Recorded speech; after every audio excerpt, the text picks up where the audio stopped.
नमस्कार, मी क्लासगुरू प्रवीण ताडे सर पुन्हा एकदा आपल्या या चॅनलमध्ये सहर्ष स्वागत करतोय।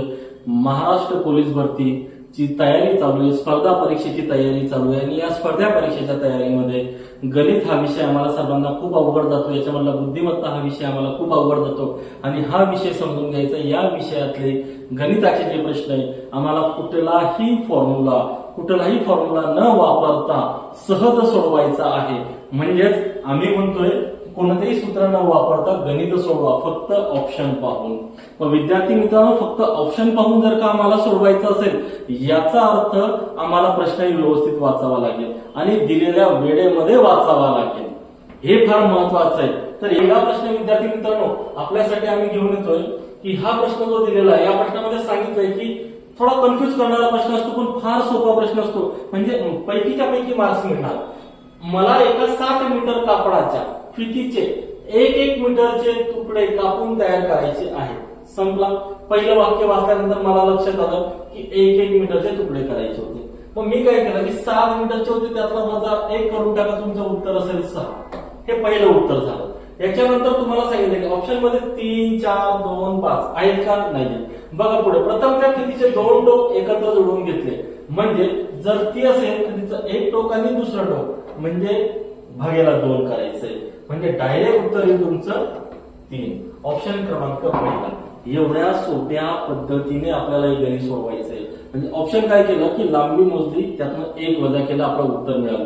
2 टोकं जोडवण्याचे सांगितलं, फसवायला तर देणार ना काहीतरी, मग फार सोप्या पद्धतीने आपल्याला हा प्रश्न सोडवता येतो। यानंतरचा आपला जो पुढचा प्रश्न असेल तो विद्यार्थी मित्रांनो हा असेल, बऱ्याच वेळा टक्केवारी, शेकडा, नफा याच्यामध्ये विद्यार्थ्यांना फसवलं जातं, काही नसतं याच्यामध्ये। फार सोपा प्रश्न आहे। बघा, एक वस्तू 800 रुपयाला खरेदी केली, म्हणजे मी खरेदी केलेली वस्तू 800 रुपयाला कितीला विकली? 1000 रुपयाला विकली, म्हणजे वस्तूंचं देवाणघेवाण रुपयांमध्ये सांगितलं, किंमत दिलेली आहे।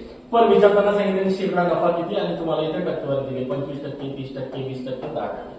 ऑप्शन पाहून उत्तर सोडवायचे। मग याच्यामध्ये काय करायचं, सगळ्यात अगोदर डिफरन्स करायचा। डिफरन्स बघायचा। डिफरन्स काय करायचं, 1000 रुपयाची वस्तू विकली होती म्हणजे मला किती पैसे कमवता आले? 800 रुपयाला मी घेतली होती, म्हणजे मी कमवलेले किती होते? 200 रुपये।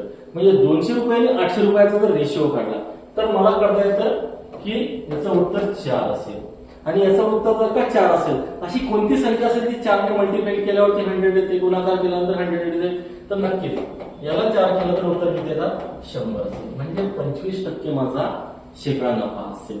ऑप्शन पाहिलं, ऑप्शन मध्ये बघा गणितीय प्रक्रिया एवढं तर जमायलाच पाहिजे। ऑप्शन मध्ये सगळ्याच गोष्टी असतात। लक्षात आलंय? म्हणजे लक्षात आल्यानंतर पुढचा आपला प्रश्न असेल, बघा पुढचा प्रश्न काय दिलाय याच्यापेक्षाही सोपा। पुढचा प्रश्न खूप सोपा कसा असेल तर बघा, 5 अंकी लहानात लहान संख्या आणि 3 अंकी लहानात संख्या एकमेकांचा भागाकार करायचा, याचं उत्तर शोधायचं।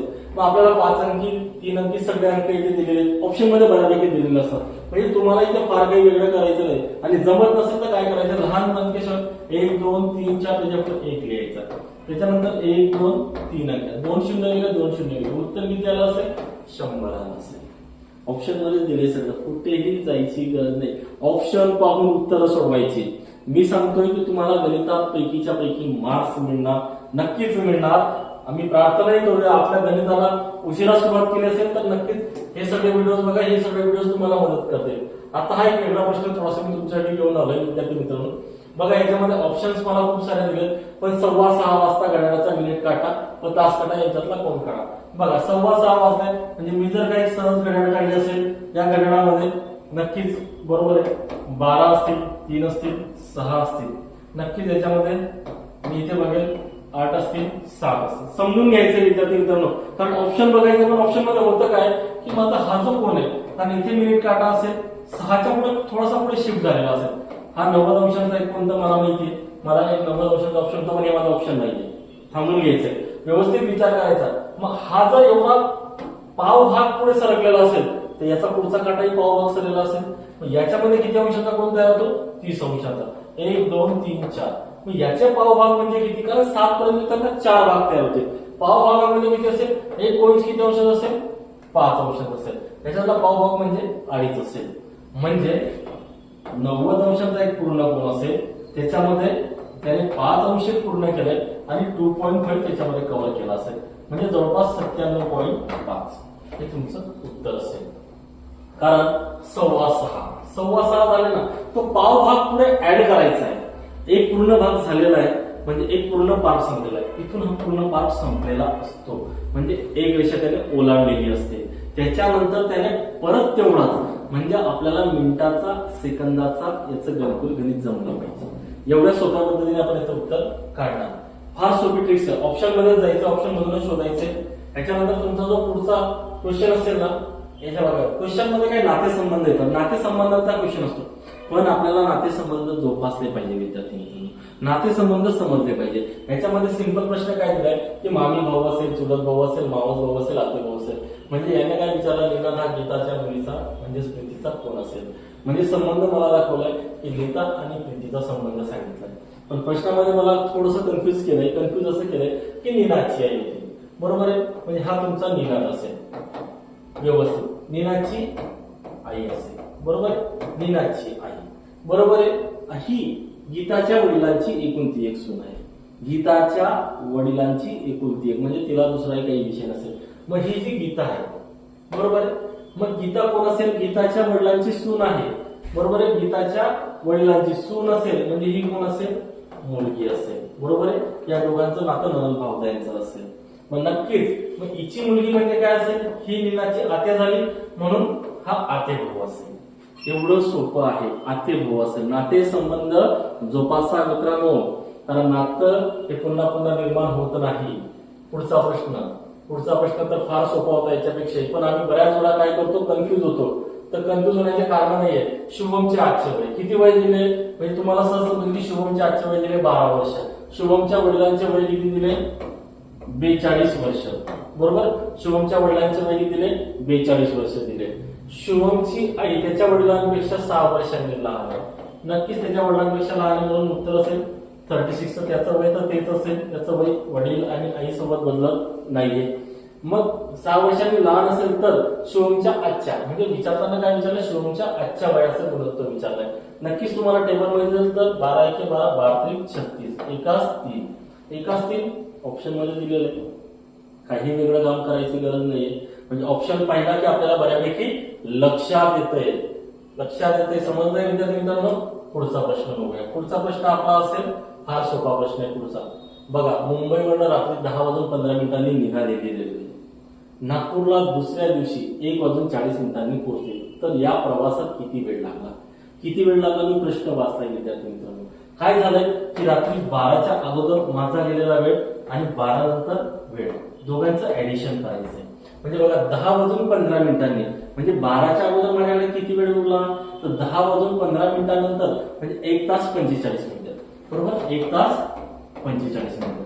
आणि त्याच्यानंतर 12 वाजेल म्हणजे 12 पासून तर 12 वाजेपर्यंत प्लस 12 वाजेल आणि त्याच्यानंतर किती वेळ लागला? 1 तास 40 मिनिटं. म्हणजे बघा इथे बघा सिंपल गणित आहे. सिंपल पद्धतीने सोडवण्याचा प्रयत्न करतोय. मी तुम्हाला टायमिंग संपवला 12 प्लस 1 तास 40 मिनिटं. 1 मिनिट म्हणजे 60 मिनिट म्हणजेच 1 तास असतो. बरोबर आहे. यांचं कॅल्क्युलेशन करताना या ठिकाणी आपण कॅल्क्युलेशन करूया. इथे किती होतं? 85. बरोबर आहे. 85. त्याचा 1 तास जर वरती वाढवला म्हणजे मी काय करणार? 3 तास. मग याच्यात उरले किती? 25. ओके. 3 तास म्हणजे 25 होते म्हणजे 15 तास 25 मिनिटे.